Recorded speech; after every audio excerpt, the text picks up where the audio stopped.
1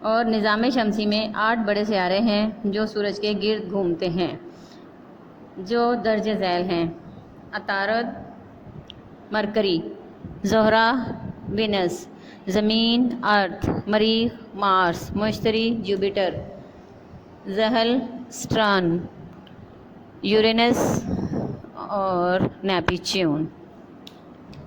یہ تمام سیارے اپنے اپنے مدار میں گردش کرتے ہیں۔ چونکہ سورج خود ایک ستارہ ہے، اس کے اطراف گھومنے والے ستاروں کے نظام کو نظام شمسی کہتے ہیں۔ سورج خود ایک ستارہ ہے، دوسروں ستاروں کی روشنی کی بنسبت زمین کے قریب ہے، اس لیے بڑا اور روشن نظر آتا ہے۔ اس کے بعد نظام شمسی میں تیسرا بڑا سیارہ زمین ہے اور اس کی اپنی کوئی روشنی نہیں ہوتی۔ یہ سورج کے گرد گردش کرتی ہے اور اس سے روشنی حاصل ہوتی ہے اور اس گردش کو مداری گردش کہتے ہیں۔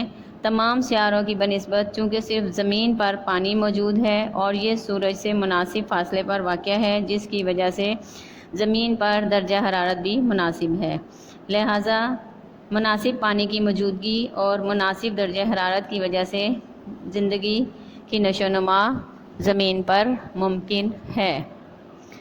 نظام شمسی کے ساتھ دیگر فلکی اجسام بھی موجود ہوتے ہیں جو ذیلی سیارے کہلاتے ہیں۔ ذیلی سیارے یعنی کہ سیٹلائٹ ذیلی سیاروں کو بھی سورج سے روشنی حاصل ہوتی ہے۔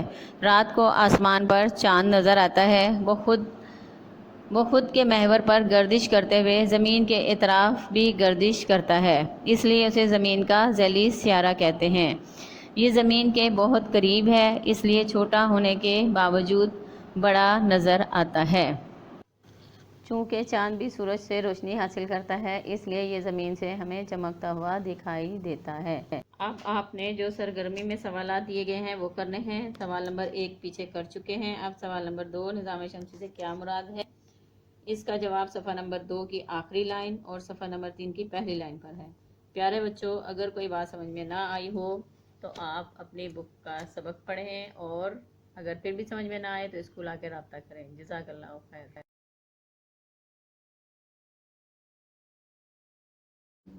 جیسا کہ آپ کو معلوم ہے کہ ہم نے اس کتاب کا سبق نمبر 1 کائنات اور زمین شروع کیا ہوا ہے۔ آج اس کے دوسرے حصے میں ہم زمین کی شکل، جسامت، زمین کی حرکات اور دن اور رات کے بارے میں پڑھیں گے۔ زمین کی شکل۔ پرانے زمانے میں لوگ یہ سمجھتے تھے کہ زمین میز کی طرح چپٹی ہے، جبکہ 640 قبل مسیح میں ایک یونانی فلسفہ دان تھیلیز نے زمین کے گول ہونے کا نظریہ پیش کیا۔ اس کے بعد ارسطو اور کوپرنیکس نے زمین کے گول ہونے کا دعویٰ کیا۔ آخر کار نیوٹن نے یہ ثابت کر دیا کہ زمین مکمل گول ہے۔ زمین کی حرکات۔ پیارے بچوں، جب ہم چھوٹے تھے تو سوچتے تھے کہ زمین گھومتی ہے تو ہم کیوں نہیں گھومتے؟ ہم سب جانتے ہیں کہ زمین اپنے محور پر مغرب سے مشرق کی طرف گھومتی ہے۔ زمین کی اس حرکت کو محوری گردش یا روٹیٹری موشن کہتے ہیں۔ زمین اپنے محور پر 24 گھنٹے میں ایک چکر مکمل کرتی ہے۔ زمین کی اپنے محور پر گھومنے کی رفتار 1660 کلومیٹر فی گھنٹہ ہوتی ہے۔ یہ سپیڈ بہت زیادہ ہے، یا یوں سمجھ لیجئے کہ دنیا کی تیز ترین ٹرین کی سپیڈ 400 کلومیٹر ہوتی ہے۔ ہماری زمین ایک تیز ترین ٹرین سے بھی 4 گنا تیز گھومتی ہے، یا ایک ہوائی جہاز کی سپیڈ 800 سے لے کر 1000 کلومیٹر فی گھنٹہ ہوتی ہے۔ ہماری زمین ایک جہاز سے بھی 2 گنا تیز گھومتی ہے۔ اس سے یہ اندازہ ہوا کہ زمین ایک کانسٹنٹ سپیڈ 1660 کلومیٹر فی گھنٹہ کی رفتار سے گھومتی ہے، اور زمین سے جڑی ہر چیز زمین کی سپیڈ سے گھومتی ہے۔ کیونکہ ہم زمین سے باہر دیکھ نہیں پاتے، اس لیے ہمیں زمین گھومتی ہوئی محسوس نہیں ہوتی۔ آئیے اب ہم اس کی دوسری حرکت یعنی کہ آربٹ موشن، مداروی حرکت کے بارے میں پڑھتے ہیں۔ زمین سورج کے گرد اپنے مدار میں چکر لگاتی ہے۔ زمین کی اس حرکت کو مداربی حرکت کہتے ہیں۔ زمین سورج کے گرد ایک چکر 365 دن میں مکمل کرتی ہے، جس سے ہمیں سال کا اندازہ ہوتا ہے کہ سال کیسے بنتے ہیں۔ زمین کی محوری گردش کی خصوصیات: اس حرکت سے دن اور رات وجود میں آتے ہیں۔ اس سے سمندر میں مد و جزر پیدا ہوتے ہیں، یعنی کہ سمندر کا اتار چڑھاؤ۔ کبھی تو جیسا کہ ہم سمندر پر سیر کرنے جاتے ہیں بچوں، تو دیکھتے ہیں کبھی پانی سمندر کے کنارے کے پاس ہوتا ہے اور کبھی کنارے سے بہت دور چلا جاتا ہے، تو اس کو مد و جزر کہتے ہیں۔ اچھا، اس محوری گردش میں ایک خط طول بلد کا بھی گہرا تعلق ہوتا ہے، وغیرہ وغیرہ۔ اب دوسری اس کی حرکت مداربی حرکت کے بارے میں ہم پڑھتے ہیں۔ اس سے ہم خط عرض البلد معلوم ہوتا ہے۔ اس سے ہمیں دن اور رات کے دورانیے میں کمی بیشی کا اندازہ ہوتا ہے۔ زمین کی اس حرکت سے سال وجود میں آتے ہیں، جو کہ 365 دن کا ہوتا ہے۔ اس سے مختلف موسم وجود میں آتے ہیں۔ آئیے اب میں آپ کو بتاؤں کہ دن اور رات کیسے بنتے ہیں۔ ہمیں معلوم ہے کہ زمین ایک سیارہ ہے اور اس کی کوئی روشنی نہیں ہوتی، بلکہ یہ سورج سے روشنی حاصل کر کے روشن ہوتی ہے۔ دن اور رات کے بننے کی وجہ زمین کی اپنے محور کے گرد حرکت ہے۔ زمین کا جو حصہ سورج کے سامنے ہوتا ہے وہاں دن ہوتا ہے، جبکہ دوسرے حصے پر جہاں سورج کی روشنی نہیں ہوتی وہاں رات ہوتی ہے۔ پیچھے ہم نے دو خطوط پڑھے، خط عرض بلد اور خط طول بلد۔ آئیے اس کے بارے میں تھوڑا سا بتاؤں۔ 1844 میں ایک امریکی سائنسدان نے زمین کی شکل کا ایک گلوب بنایا۔ اس گلوب کے اوپر کچھ آڑے ترچھے خطوط بنائے۔ زمین کے گلوب پر بنائے ہوئے آڑے ترچھے خطوط حقیقتاً زمین پر موجود نہیں ہوتے، یہ فرضی ہوتے ہیں، جنہیں عرض بلد اور طول بلد کہتے ہیں۔ اب آپ کو ایک نئی چیز کے بارے میں بتاتی ہوں کہ زمین کے اوپر جو ہم کھڑے ہیں وہ کس وجہ سے کھڑے ہیں، یعنی کہ کشش ثقل۔ کشش ثقل کیا ہے؟ فلکی اجسام میں ایک دوسرے کو کھینچنے کی قوت، یعنی زمین کے اوپر کھڑے ہونے یا ہر چیز زمین کی طرف کھینچتی ہے، اس کو کشش ثقل کہتے ہیں۔ سورج کی سیاروں پر کام کرنے کی قوت کشش ثقل اور سیاروں کی سورج سے دور جانے کی وجہ سے سیارے سورج سے مخصوص فاصلے پر اور مخصوص مدار پر گردش کرتے ہیں۔ اچھا بچوں، آپ ذرا یہ تو بتائیں کہ درخت سے ٹوٹنے والے پھل پتے کس سمت حرکت کرتے ہیں؟ آسمان سے برسنے والی بارش اور پہاڑوں سے ٹوٹنے والے پتھر کس سمت حرکت کرتے ہیں اور کیوں؟ اچھا بچوں، آج کا ٹاپک آپ کا کمپلیٹ ہوا۔ اب ہم ہوم ورک کی طرف آتے ہیں۔ اس کی ایکسرسائز میں کوشچن نمبر 1 اور 2 آپ پہلے کر چکے ہیں۔ 3 اور 4 جو ہے وہ ابھی آپ نے کرنا ہے۔ تو 3 اور 4 میں سوال نمبر 3 ہے زمین کی محوری گردش اور اس کی خصوصیات بیان کریں۔ نمبر 4 ہے زمین کی مداری حرکت اور اس کی خصوصیات بیان کریں۔ تو اس کے جو جوابات ہیں وہ صفحہ نمبر 6 پر 6 اور 7 پر موجود ہیں، جو آپ کو مل جائیں گے۔ موسم کیسے تبدیل ہوتے ہیں اور سورج گرہن اور چاند گرہن کے بارے میں پڑھیں گے۔